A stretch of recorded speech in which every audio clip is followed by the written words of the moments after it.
Hi guys, Adam here. I'm taking a few minutes out in the back paddock, as you can see, to talk to you about one of the questions that's been presenting itself with a few of the guys recently in Health Leaders Academy, which is around this idea of, how do I scale or grow my business given that I'm in natural health and it seems to me that I just got to work harder, see more patients to grow the business. That's kind of the only paradigm that's being presented to me.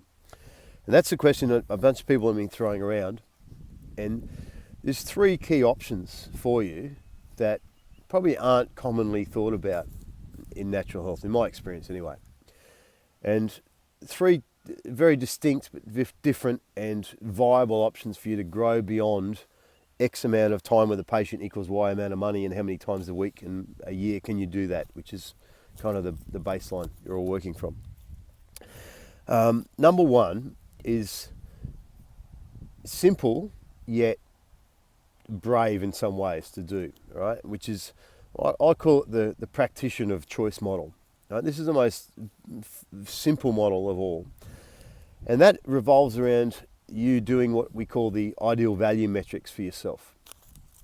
And what I mean by ideal value metrics is if you look at how many patients a week is it ideal for you to be seeing?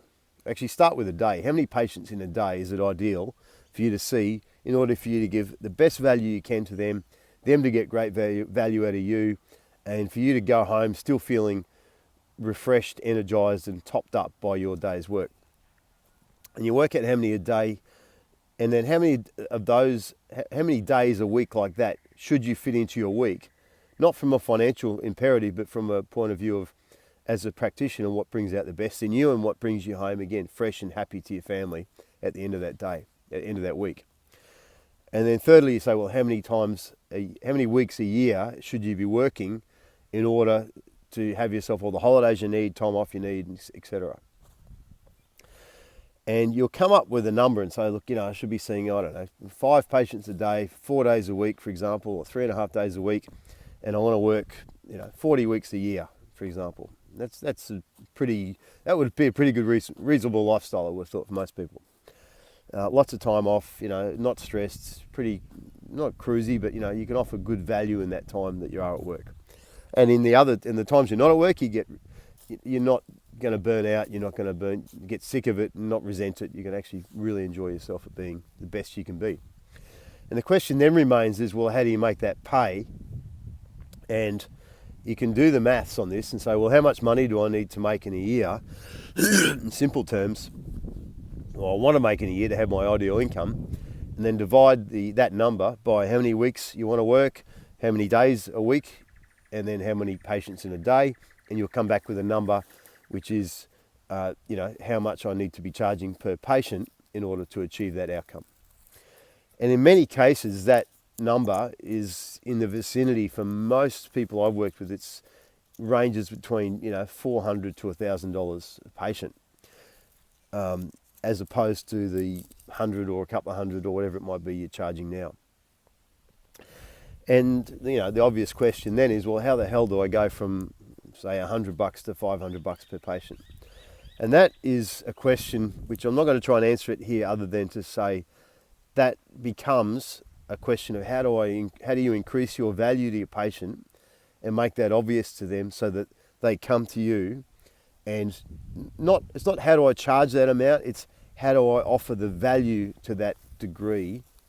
How can I be the best practitioner I can be, and who is most likely to benefit from that? Who would get the most value? Which niche market would get the most value out of me in that regard? And if you can work those things out and present yourself to the market as the practitioner of choice, you're on the right track.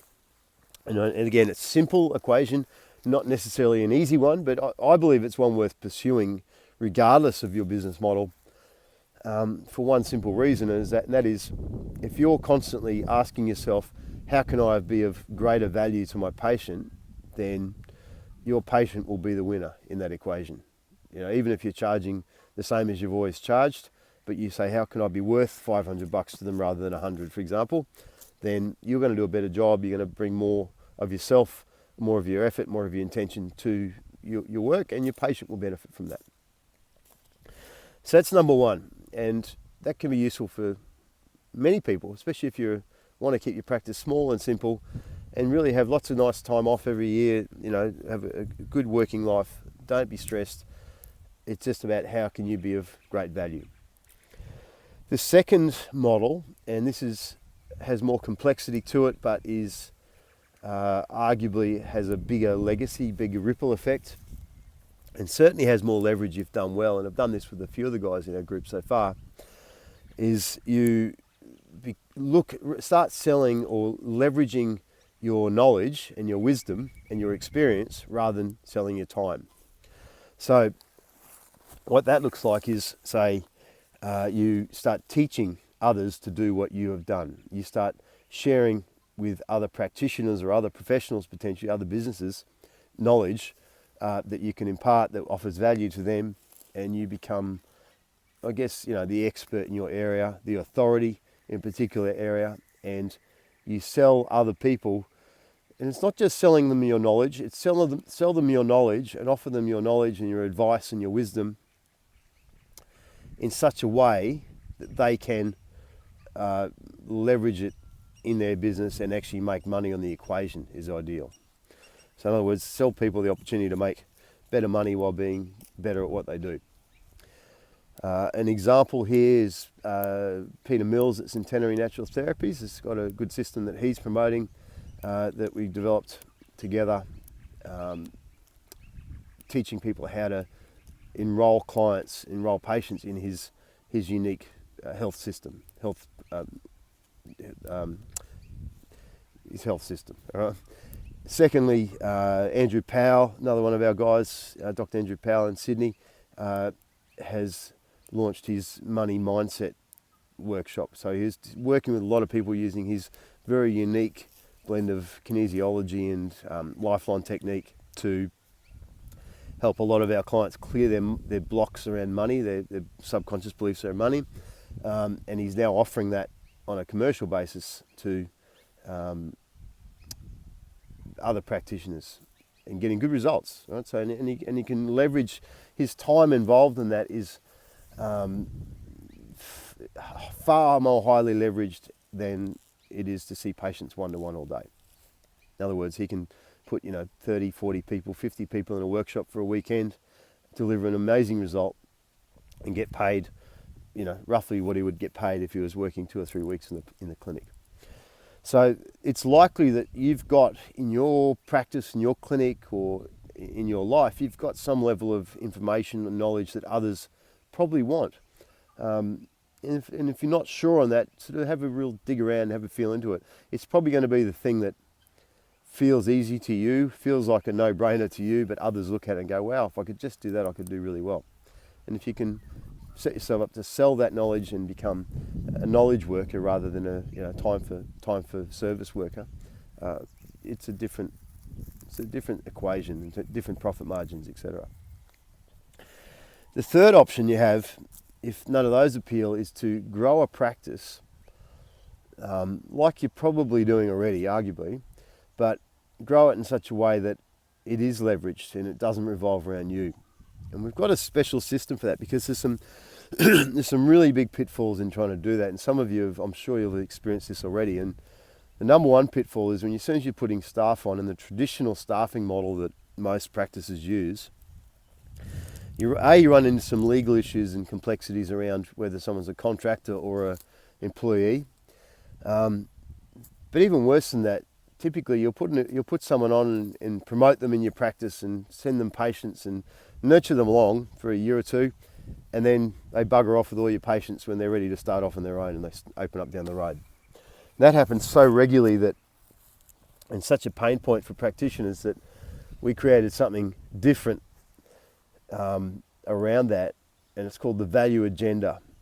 And if you want more information on this, might do a separate video on it, but the value agenda is a method of growing your practice in such a way that your team work as an integrated team. You are the head of that team, but then you in time leverage yourself out of that team, and the practice becomes an integrated team that runs independent of you. And obviously there's a few moving parts to that, but it's far more profitable than the traditional method of growing a practice, and it also has far less of the risks associated with what you may be already doing in that regard. And it gives practitioners, this is the part that I think is exciting about it, is that it will give practitioners like you guys a asset to sell at the end of your career. Because let's be honest, most health practices don't sell for anything close to what they're worth to the previous owner. You know, that you basically sell them for fixtures and fittings, and the goodwill's not worth a great deal.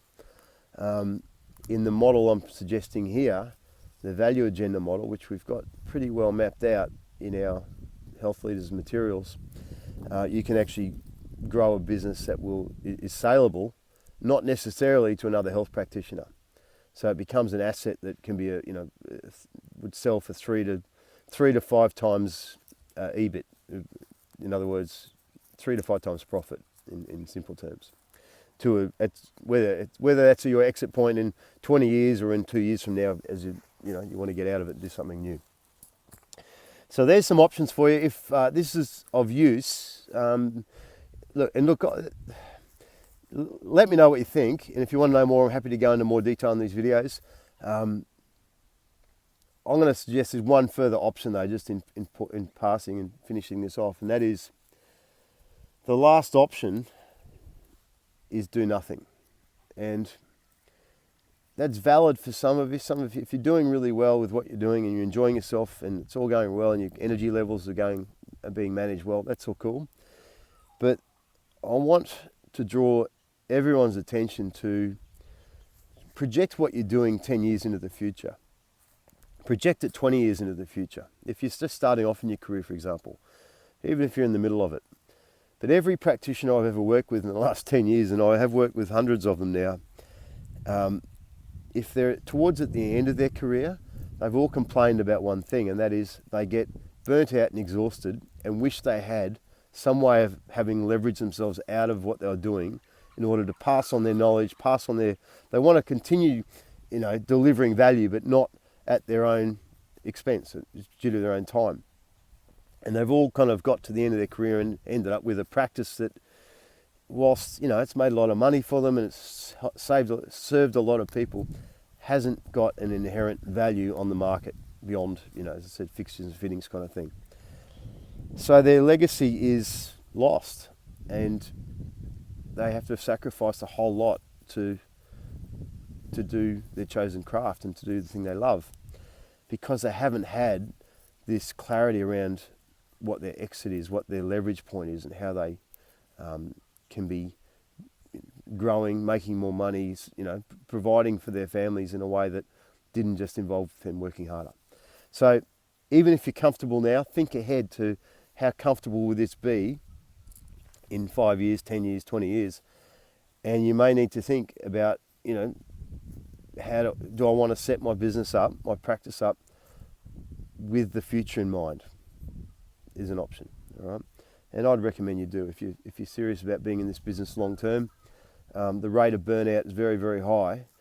Don't be one of them, but be someone who thinks strategically and gives yourself some options. So, informal video. Hope that's useful. If you would like to know more, please, you should be seeing this on the Facebook group. I'll love to hear your comments and thoughts. And if there's more you want to hear on any of these particular topics, happy to offer that through this medium also. Please let me know which one suits. Cheers now.